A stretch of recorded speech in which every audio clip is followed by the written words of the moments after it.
Hi, I'm Dr. Robert Cywes. I'm a bariatric surgeon, and my website is obesityunderstood.com. You can also follow us on Facebook at Robert Cywes or at WeighLightPro, WeighLightPro. And certainly there are other videos like this on YouTube. Today I would like to address and help you to understand why you've become obese. Obesity is one of the most simple things to understand, and yet it is so misunderstood and therefore mistreated. The first thing that I ask my patients when they walk through the door is, why are you heavy? Why are you heavy? And it's very, very rare that people can give me a succinct answer. I'm lazy, I don't exercise, I eat fast food, I eat the wrong food. All garbage. All absolute garbage. Food doesn't make you fat. If you exercise to lose weight, the statistics say that you end up getting heavier. Those are facts. So why are we obese? It's very, very simple. Every single obese person out there is simply somebody, not through any fault of their own, not intentionally, it happens vicariously, but every obese person out there is simply somebody who no longer primarily eats for the nutritional value of food. Slowly over time, we found a particular substance, a drug in our diet, that we use more and more often to manage our emotional needs rather than our nutritional needs.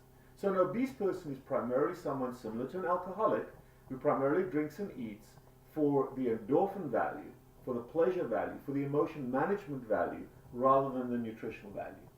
And with alcohol, it's very easy to understand. We've got water and fluids that we drink for thirst, and then we've got alcohol. And there's a very sharp divide between the two, and even a 5-year-old child can make the distinction between an alcoholic beverage and something we drink for hydration.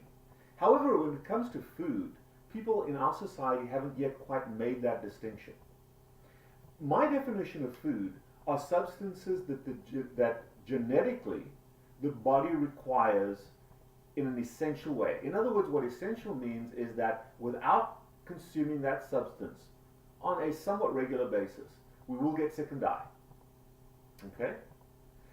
Clearly, you have to have water or water-like substance or you will die. But you don't have to drink alcohol. And abstaining from alcohol is absolutely fine. Abstaining from food, we can't do. So if you think of food in terms of addiction, it's an impossible situation. Because in order to treat addiction, doesn't matter if it's heroin, crystal meth, crack, smoking, marijuana, whatever those addictions are, you have to abstain. But you can't abstain from eating. So let's take this down a notch. Let's get more sophisticated with this. What is it within food that is the addictive substance? Nobody gets high on steak or broccoli. Nobody gets high on lettuce and chicken.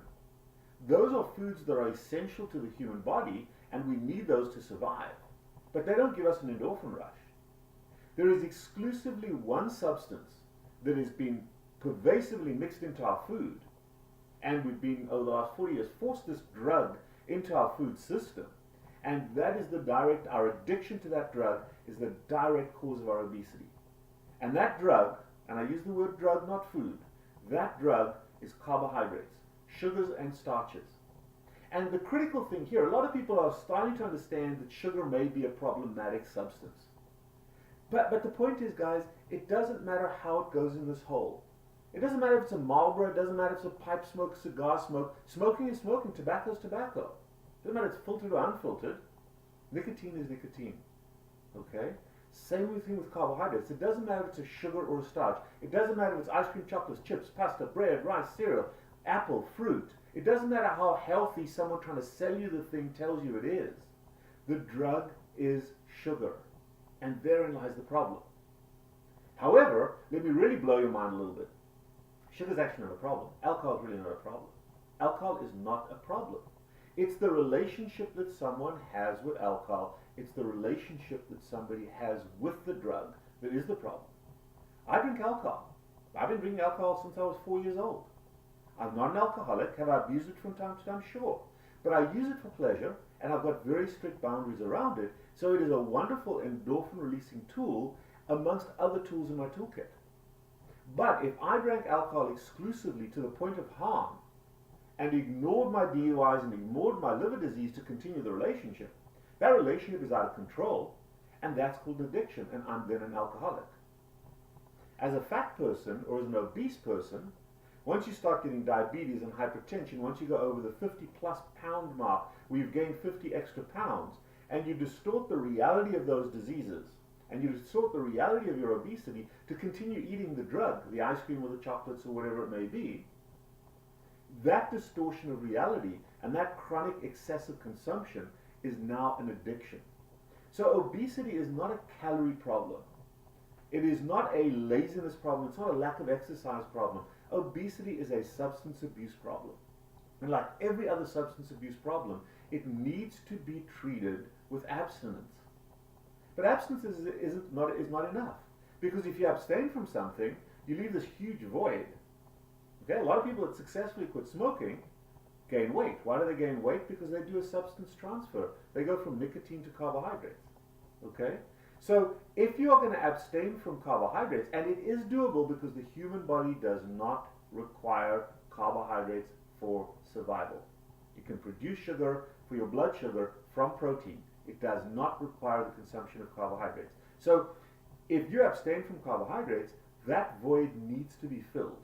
And it needs to be filled with food that is essential to the human body, that the human body genetically requires, and preferably it should be filled with things that we do to manage our emotional needs rather than things we consume. If you can make that transition, get rid of the carbohydrates from your life, find food that you can eat and eat in a nutritional way, not a substance abusive way, and find things to do to manage your emotional needs, you cannot be fat, you cannot be diabetic, at least type 2, your hypertension gets better, your polycystic ovarian syndrome gets better, all of those diseases associated with sugar get better. That's the simple answer.